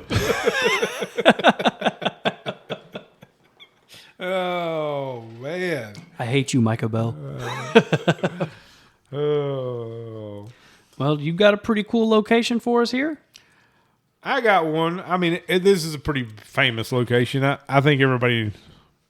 I think the majority of people and the people that are listening to this podcast, they've probably heard of this. And that's Hoover Dam and the bodies that were supposedly buried in the concrete there. Now, this is a place named after the vacuum guy? No. A little Home Alone 2 for you there. It doesn't suck. I've actually been there. It's pretty cool. So, no, this is a little funny, though. This is named after Herbert Hoover, right? Not J. Edgar. Yeah, and Herbert Hoover wasn't at the dedication for it. No, he was too busy. Was he was too busy buying Tommyknocker statues. He wanted to name it the Tommyknocker Dam. Tommyknocker Dam. You imagine that's one of our. I just went on the Tommyknocker Dam trip. That's one of our historic places, huh? Nah, Hoover Dam's got a better National Park, Tommyknocker Park. Tommyknocker. That sounds pretty good, though. I ain't gonna lie, that's pretty cool. Hoover Dam, built between 1931 and 1936 during the Great Depression. It was actually built during a heat wave, is what I read. And then, damn, tons and tons of workers. I don't know how many thousands of workers had worked there. They say somewhere around 100, I've heard up to like 138 people had died during the time of the construction, which... I mean, a project that big, you're going to run into some deaths, whether it's, somebody could just had a heart attack, or heat stroke or something like that. Yeah. I mean, it could have been different, or it could have been accidents, because you're talking in the 30s. It could have been swept away by 10 inches of rain. We could have. Chris Angel wasn't around back then to save them. Not to save them. He could have been. Actually, he could have been. Could be a big mind freak. Mind freak. David Blaine's up there in a box just watching. Staring at. He's doing the look. It's like the guy fell off because he looked up and seen this guy in a box. Stop swallowing frogs and save me. Oh, but there's stories of that. All the different deaths. But of course, the biggest one you're going to hear is, they fell into the concrete and they couldn't get them out, so they just had to bury them. And fun fact, I've actually been on that tour. Of course, that's one of the first questions you hear. Are there really people's bodies? And they said, well, no. Fake news. There's no bodies in the Hoover Dam. They're going to tell you there's not. But, it could have happened. That could easily happen. Now, there's so many conspiracy theories. I could believe the body one. Because, hey, in the classic smash hit from 2007, Michael Bay's Transformers, that was where they were housing a frozen Megatron for years. Hey. He was frozen in Antarctica, and they dug him up and kept him in the Hoover Dam. I didn't see him when I was down there. That's where Sector 7 kept him. I looked around for stuff. It really was a neat tour. There's a bunch. You're looking around, and you see the giant frozen Megatron, and you're like, huh, What's must be that? A generator. What's that? Don't worry about that. They just slowly started pulling this curtain down. You hear, Prime. I just remember somebody pulling this flashlight out of their pocket, and then it kind of got bright. And then could you please look into this flashlight? I don't remember. It's weird. It does damage your eyes. That. Was that Will Smith?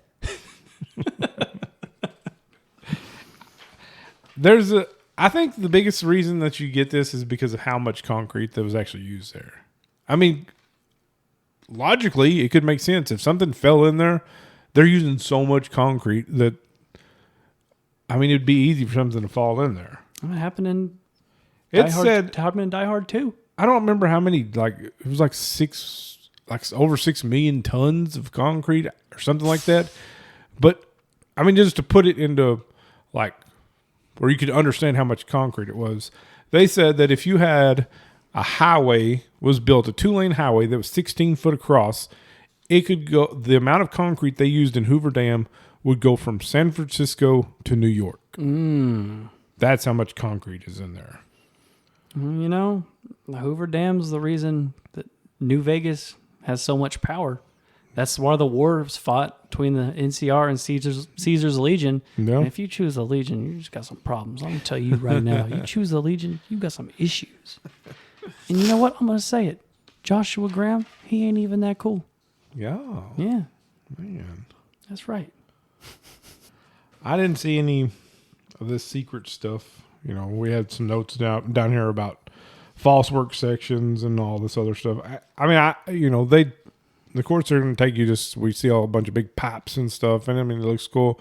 But another weird fact that they did tell us about the Hoover Dam was that because of the concrete, how big the sections of concrete, because I don't know, I mean, maybe you don't know anything about concrete. Concrete comes out, it's kind of hot, and it takes a while to dry, to cure up. And they said that just on a normal drying process with the amount of concrete they used in that dam, it would have taken it 120 years to cure. So what they did is they invented this technique where they basically put pipes, 1-inch pipes all the way through there. And then they built a refrigeration system that they said they were producing 100 tons of ice a day. And then they run ice water through, it actually goes through those pipes in the concrete, and it causes the concrete to dry in 2 months. For a podcast episode themed around the desert, we're getting very nautical here. Hey. I mean, I got ice water, got science. That's something. You sounded like Bill Nye just now too. That was good. Bill Nye, more of a beaker guy. Maybe what was it? Was he do that? Maybe. Or what was the other one that was on at the same time as Bill Nye? The other scientist guy. I don't know if it was Beaker or Beekman's World is what okay. He had that little rat sidekick, you know. Man, we had it so good back then. Now we have Neil deGrasse Tyson. You have any bit of imagination? He's like, well, technically. Yeah. And it's like, dude, come on, to crush man. our dreams, come you know. on. I just want to fly, Sugar Ray. I just want to fly. Put your arms around me, baby. Welcome to the music hour. Welcome to the karaoke segment. Yeah.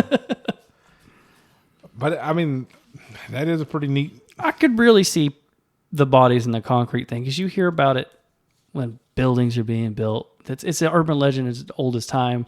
The dude in... I said Die Hard 2 earlier. I meant Lethal Weapon 2. The dude in Lethal Weapon 2 was doing that. I could see it. I mean, if tragedy... Like, if something like that happened, it's not like they're going to tell you. I mean, they're like, yeah, we lost a few people in there, you know. Leave it to the government to be like, oh, we lost a bunch of people here. Yeah. Turn it into a tourist attraction. It's like, well, you know. They're like, where is everybody? They're calling roll. Where's Jake? Where's Zach? You hear? Oh, you hear? I think they're on break. I think Jake called in. But he really was in the concrete. Zach's been out for weeks with surgery. Come on now, he's not in the concrete. I mean, I think that's totally plausible. I think that could happen. So, and one of my favorite things about the Hoover Dam, before we get off that topic, is it's kind of like, and I feel like we're going to cover this when we get to Colorado. We have to. It's a lot like the Denver airport. Yeah. Where pretty much everything that is scary about it has been debunked. Yeah. But they play up cool to it. imagine. Like, there was a rumor that I remember what I was trying to remember, that they were trying to open a portal at the Hoover Dam. There was a guy that was trying to tell everybody they were going to open a portal, I think, to hell. And I'm just like, bro, it's just giving them electricity. Chill. I don't know, man. Don't do drugs, folks. Hey, listen, man. The water babies gave me this pill. I haven't seen straight for 3 days. You're seeing water babies on, what is it? Ayahuasca. Ayahuasca. What do they call them? Roofies. If you end up on the floor, shouldn't they call them flories? Yeah, flories. That sounds like a joke from Dude, Where's My Car? That's a joke from The Hangover. I know, but it sounds like one. Where's your car, dude? Well, I think personally, we saved the best for last. I think we did too. That's right. The home of the infamous Roger Smith. Roger Smith. And we're not talking about an attic. He's not up there in the attic. No, his original home. His original home. Area 51. Now my question is, it's like the Mambo number 5 question. Where's areas 1 through 50? I don't know about that one. I think maybe this would be my theory. This is completely made up by me, so it's trademark, copyrighted. So if you want to use this, contact us. I think the other areas. I think area 1 through 50 is all the 50 states. Oh, and area 51 is its own thing. It's kind of like Washington D.C. because it's the government controls it. I think I'm seeing a laser sight going through the window. Stop talking.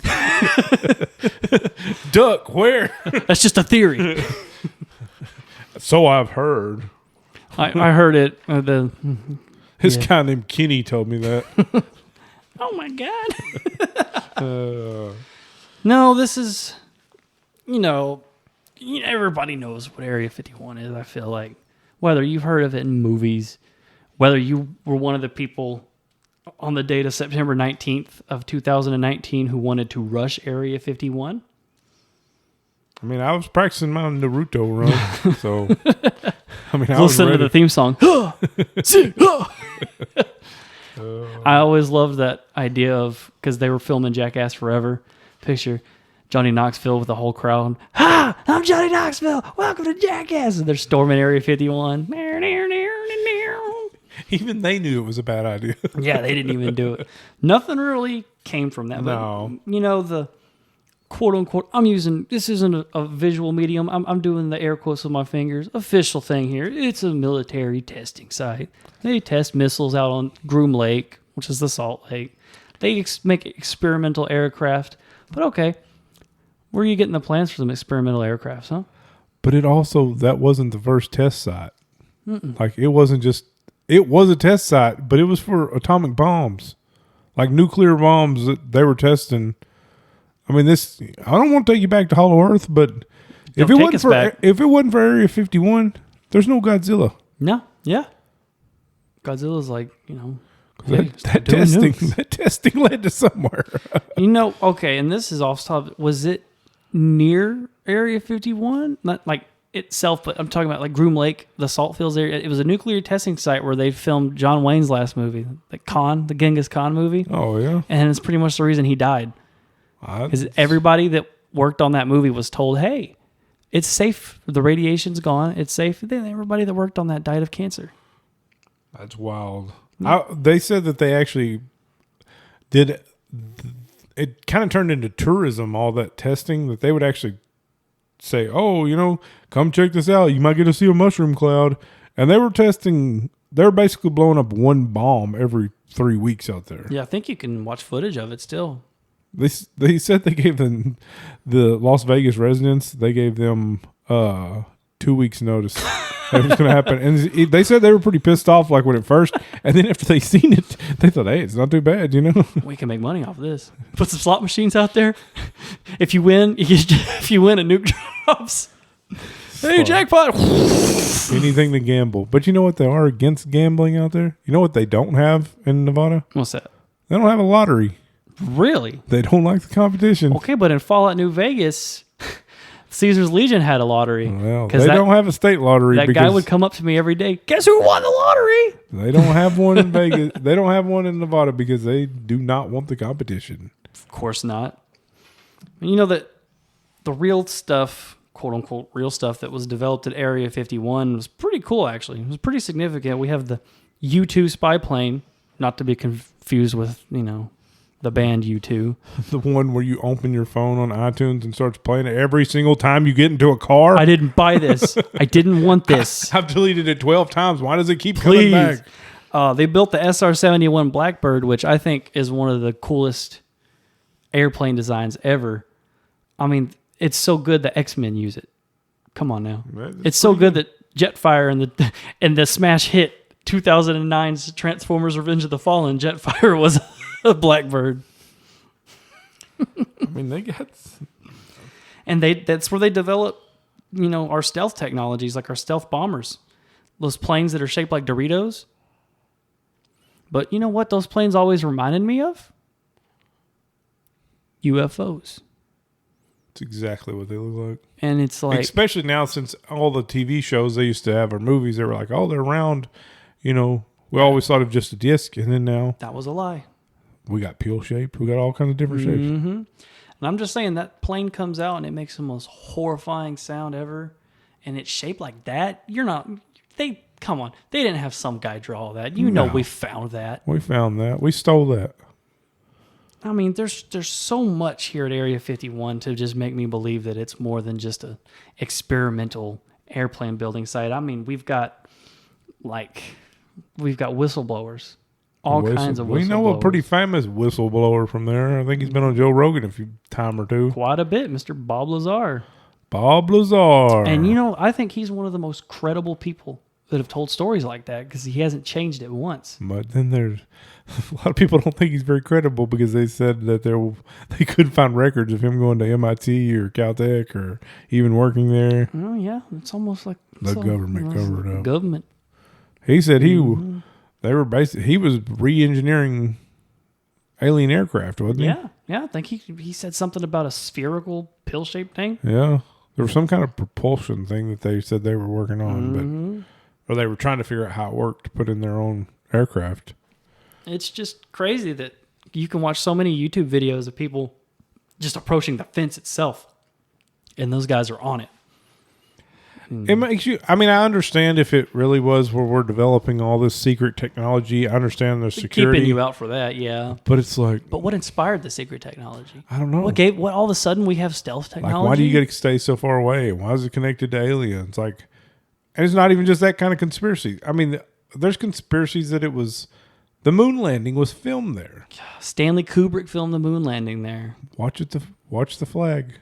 Watch The Shining. He tells you in The Shining that he filmed the moon landing there. Allegedly. But, you know, there's so much just media around this that as a 4-year-old I knew about it. And I mean, there was a radio station back then. It was called Coast to Coast AM with Art Bell. Yeah. And it was just this fun, you know, conspiracy thing. You could call in, and he had such a good radio voice. Hey, how are you doing? You know, just stuff like that. Well, in September of 1997, and you can find this whole thing on YouTube, by the way. It actually freaked me out. I'll tell you why. In September of 1997, a man calls in, and he's just frantic. And Art's kind of handling it a little sterny, you know, kind of like he had his own Robin up there, you know, a little stern. He's like, well, what do you got to tell me? And this man's telling him that he worked at Area 51 and they're after him. He can't say much right now, but some bad stuff is going to happen and people are going to be wiped out. And the thing that made it really freaky was the satellites messed up and the call dropped. Now, I went on the deep dive on this with my little sister. We used to go on these deep dives all the time. And I used to live in this apartment where the light switch in it didn't turn off a light. It turned off all the power in the living room. I don't know why they put that there. But we're watching Cut off it. switch. We're watching it, and we're getting into it. And the dude's getting more and more frantic in the call. And then my little brother cuts the switch off, and all of our electricity in the living room goes off. And we're like, oh, we're not supposed to be watching this. Turn it off. But no, this man just gave everybody a scare. But get this. He calls back April 28th of 1998, and he sounded almost subdued. He wasn't just like normal. He was like, yeah, you know, it was a hoax. I made it up. I was just messing with y'all. The satellite's cutting off. I don't know how that happened. But was it Bob Lazar? Man, I don't know. I think Bob Lazar kept his cool a little better. I think this guy didn't handle it right. You know, when I look at pictures of Bob Lazar, you know, you see him and it says that he went to these, you know, MIT and all this stuff. And when you see him, they show older pictures and he's got like the slick looking black hair and he's got the black rimmed glasses. I mean, he looks like somebody who would be at MIT. But without looking at that picture, and I'm just imagining him in my head, all I can think of is that scientist that is in Independence Day, that long-haired guy. Data from Star Trek. That's exactly what I think of when I think of, like, when I hear Bob Lazar talking, I'm like, that's all I'm imagining Think of in that, my head. Or Doc Brown, or like Rick from Rick and Morty. Yeah. Yeah, I could see. I mean, and hey, I'm not going to say that there's not aliens there because Look at they- that. The did they- president didn't even know. They go to Area 51 in Independence Day, don't I they? know. They said he's like, "What do you mean? It really exists?" And you think he dies in that movie, but he's in the second one. He gets put in a coma because the alien whoops him. Man, the fact that it's like allegedly, it's underground in parts of it, but allegedly it goes deep underground. And the further down you go, the more clearance you have to have. I remember a guy calling in the last podcast on the left saying, yeah, I used to work security. He was so chill about it. He's like, I used to work security there. It was pretty cool, I guess. They were making exosuits. And I'm just like... You don't just throw something like that out. I'm just like, dude, if you're making exosuits, sign me up. Be like Red Faction over here. You like slip one of them out in your lunchbox, Imagine working in that thing. But no, there's just so much going on there. But come on, there's aliens there. There's got to be. I mean, is this the most famous secret place in the world? There's that, and there's Hangar 18, which people still don't even speculate exists. It used to be the Bermuda Triangle, but we already established that disappeared with GPS. And that made me so angry. I wanted it to be, well, a portal to Hollow Earth. I mean, yeah, all this stuff, like when we were young, like there's always a story about Bermuda Triangle or something else. Like, you know what else that hasn't happened that I thought would happen a lot more when I was young was I've never caught on fire, and I sure did have to. Spontaneous combustion. I had to stop, drop, and roll. We had to practice that in school. Like, there's not a lot of times I've seen people on fire. You listened to too much Incubus back then, huh? Spontaneous combusting. No, into me. that was the kids that were too cool to even have a skateboard. Those are the ones listening to Incubus. This episode, it's funny because you try to be skeptical at times, but I'm really starting to feel like that guy you always saw from Ancient Aliens, whose hair was getting taller every season. Aliens. That guy. Because at this point, I mean, the government's even dropped off some of the alien stuff on us, but it was during a time where things were so messed up and turmoil, we were just like, we don't care. It still makes me mad they changed the names. UAPs? Yeah. Yeah. Instead of UFOs. UFO just flows better. Yeah. The UFO flow. We're traditionalists. We use UFOs. We're UFO apologists. I mean, I used to have that poster from X-Files. I Want to Believe with the old... I miss the discs, man. I got to tell you, I don't like the pill-shaped thing. No. The disc was so much better. I mean, I guess, Steven Spielberg had it pretty close in E.T. with the potato shape. Yeah. But it's always some different shape, too. It's like triangles and... Make up your mind, dude. I don't know. Well, I guess there's different cars, Like, yeah, this is different alien factions. There's people who drive minivans. There's people who drive sports cars, Like maybe it's a family of aliens and a little bigger ride. And there's people that drive the Mustang Mach-E, a minivan sports car. Yeah. But, Area 51 is something that's been so talked about that I don't even really want to be educational about it. No, we know what it is. I mean, the question is there actually something there? Yeah, duh. I mean, it Has has to to be. be. I mean, come on. Now, they do let you see it on Google Maps. I don't even think it's blacked out on Google Maps. Or do they? Dun-dun-dun-dun. I do think the road that it's on is pretty funny. State Road 375 is... The extraterrestrial highway. Yeah, I think that's hilarious. Well, that's like in Roswell, the whole town rebranded after that. Yeah. You go there now, you got like an alien-themed Walmart and stuff. I remember one of the first episodes of X-Files, it was Jack Black, wasn't it? He was in an episode. They're hanging out outside of Area 51. He had like a stoner. Was it Jack Black or Seth Green? I can't remember. I need to rewatch X-Files. X-Files. It was always such a weird story. Like you couldn't tell if sometimes it's aliens, sometimes it's like demons, and then it ended up just being, oh no, aliens are real, but all the stuff y'all were dealing with was the government replicating their stuff because we're trying to make super soldiers. Yeah. And it's like, what? Compound V. Compound V. And it turned into the boys. That's where Homelander was born. Was Area 51. Did you know that X-Files was a precursor to the boys? There's a little, I always got to bring up video games and movies. Area 51 is technically not in Fallout New Vegas. I mean, they have these like scientific facilities in it, but you know where Area 51 technically is? Where? Grand Theft Auto San Andreas, but it's Area 69. I don't know why they made that number. I'm a good person. I don't know why they would call it that either. But that's where you get the jetpack. That's just another indicator that they're making stuff in there. I think there's enough stuff. I think it's enough Fallout adjacent to be real. Yeah, just I don't know, man. It's a little weird to me. We put this military base on this salt flat, and we're like, don't go in there. But they'll let us tour the Hoover Dam.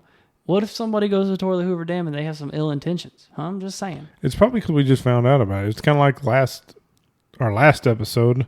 They had that bunker and then their shelter, and they're like, somebody found out about it. It's like, well, I guess we'll just tour it and charge people to see it. And so, I mean, it's just weird that they call it a national park. So, I mean, could you think of like Yellowstone, or go see the sequoias, or Grand Canyon, or see this big, huge concrete thing, Come look at the slab, TM. I did see a bunch of animals there when I seen it. It was like bighorn sheep. I think the state mammal of Nevada. Fun fact for you. I think of Beavis and Butthead when their neighbor Tom Anderson's driving on the Hoover Dam. Well, he's camping right below the Hoover Dam. Yeah. And Beavis and Butthead cause it to have like a meltdown and the water to go over. And he's like, I'll tell you what, this here is God's country. We got all that. And then the water hits him and he's, whoa. Dang it, Beavis. Whacking off in my tool shed. Sounds a lot like Hank Hill. Yeah, they were based off the same World War II veteran, actually. One more thing about Area 51 that I got to bring up was the very excellent shooter game, Area 51. The on-rails light shooter that if you waited for a while in the intro and didn't shoot any of the aliens, it lets you switch sides so you could be the aliens and shoot the Marines. The more you know. It's like a reading rainbow. Shoot. What do you think we've sort of established that aliens are in Area 51. Do you think they're in like test tubes floating around? Do you think they're like, what do you think they're like in there? I think it's a combination. You think any of them are alive in there? Yeah, I think we've made deals with some of them. So some of them are probably walking around in funny looking lab coats and helping us. And that's how we got the technology. So it's kind of like Men in Black when they're in yes. That, and some of them are like working. You got the little guys that are like, hey, coffee. Those little guys, in the post office, sorting letters. Everybody knows that everybody that works at the post office is an alien. Did you know that was Biz Marquee in that scene? Boo, sickaboo. You got what I need. This is a very musical episode. It is. I like this. Yeah, but I just know that someday it'll be debunked even more. Bob Lazar 2 will come out. Somebody will actually find out, and then they'll just start giving tours of it. And then they'll open Area 52 and be like, joke's on you. Don't. There's nothing in Area 52. No. What if there just really wasn't anything in there, and they're like, just let them keep thinking, If they stormed Area 51 and they get down there and there's like one alien eating nachos and like, what are you doing? He's like, me? Just hanging out. Like just a bunch of old World War II planes in there. It's like, maintenance guy sitting there playing dominoes, drinking coffee. Hey, we told y'all there was nothing in here. What, do you think we would lie to you? I think this episode, it run a little longer. Maybe a few minutes longer. We were a little goofy on this one. We got this. off work today and we thought, let's choose violence. We threw in, a lot of history, a lot of different urban legends, cryptids and stuff. A lot of facts, fun facts. If you want another, I keep going all night with fun facts. Have you ever heard of kangaroo rat? Kangaroo rat. They're in Death Valley. So. They're not kangaroos. They're not rats. They're just a little rodent that hops around like a kangaroo, but they actually eat seeds, and they get enough water from the seeds that they might not ever drink water in their entire life. Man. That's pretty crazy because it's like 120 degrees in Death Valley. Yeah. That sounds like a hardcore rat. That's your fun fact. Well, I'll tell you this episode, I think Nevada's got the weakest cryptids. I do too. Especially after last week when we had banger after banger. We had shovel-headed aliens, we had sheep squatch, we had the hash-slinging slasher, and we had the Mothman. And that's us cutting it down to the ones we want to talk about. This one, it's just not a big crypt. I think it's because there's so much weird stuff people just accept in Las Vegas that they just don't talk about the rest. Like if you've seen a Bigfoot out there, you're like, seen weirder, I'm willing to bet that's where Courage the Cowardly Dog's house is, somewhere in Nevada. Might Nevada or Arizona. Creepy stuff happens in nowhere. What's funny is when you see the Silver State, you know what the first thing I think of is Joe Dirt when he went to Silver Town, which is not in Nevada, you know. But that's what I first think of. Dang. Going to Silver Town. What's wrong, buddy? Your nuts frozen to the porch? I don't know. I like this episode. This one was very loose. Yeah, a lot more variety though. Loosey goosey. Which I think this format that we're doing right now, I think we're going to stick to that. Like a few more topics, maybe a little bit shorter on the topics. Which, you know, of course, the ones we're having fun with, we're going to talk a little more about. But yeah, I specifically wanted this one to talk about Area 51, and I didn't even get into like the deep roots of it because, like I said, everybody knows about Area 51. Yeah. What we want to do is we want to tell you about some of the stuff. So if you visit one of these places, I mean, you got some sort of idea of something that you could seek out if you really wanted to, you know? Don't try to visit Area 51. We don't recommend it. We did not endorse any of that. But if you happen to, send us pictures, and you can send them to contact@stateoflegends.com. Or if you have any other suggestions for us, if you have a state that you want us to cover, if you have topics, maybe you've seen a cryptid in your backyard. Show us your Naruto run that you were going to do to storm Area 51. Let's all practice our Naruto runs and send them in. You know what would be terrifying is if the aliens from every movie that we've seen are all based off of real aliens. Like, would you imagine if the Yaotwai from Predator, Yaotwai was in there? No, man. That's it. I can tell you if they're the ones like from E.T., they're in trouble. Or the one from Mac and Me. What about, that's how the bodies ended up in the canyons. They kept rolling off in their wheelchair in Mac and Me. Since we're such a pop culture influenced podcast and we're talking about aliens, I think we couldn't do ourselves justice if we didn't talk about one certain alien, one certain TV alien that maybe not all of y'all are familiar with, but it's a little alien called Alf. Oh, yes. You remember Alf? I remember Alf. And the reason it made me think of him was there's one thing. What was it that Alf just loved to eat? What was that? Those cats. Cats. I mean, it seems like I've heard that before here recently. I think Alf lives in Ohio. But he was an alien that loved to eat cats. Does his name stand for alien life form? Something like that? Yeah. I think that's all we got this episode. Yeah. We'll leave you on that. Aliens eating cats. I mean, you be the judge, you know? But really, if you have any suggestions, anything you want to talk about, or if you just, want to send us a message, send us a message at contact@stateoflegends.com. You can follow us now. We're basically on all the major podcast platforms. We're on Spotify, Apple, iHeartRadio. We're even on iHeartRadio. Pop-up video. That's different. We have our YouTube. It's State of Legends.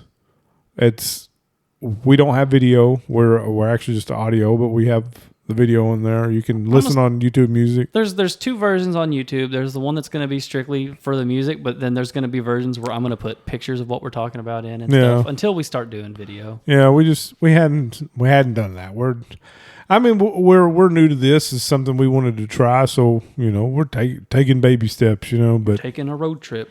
Yeah, and we happen to just be Hunter S. Thompson. Hunter S. Thompson, yeah. Bat Country. Fear and Loathing in Las Vegas. Mm-hmm. But yeah, we thank you for listening to us. We hope to see you next week. Mambo number 5 is a masterpiece. We need a slogan or something, don't we? Yeah.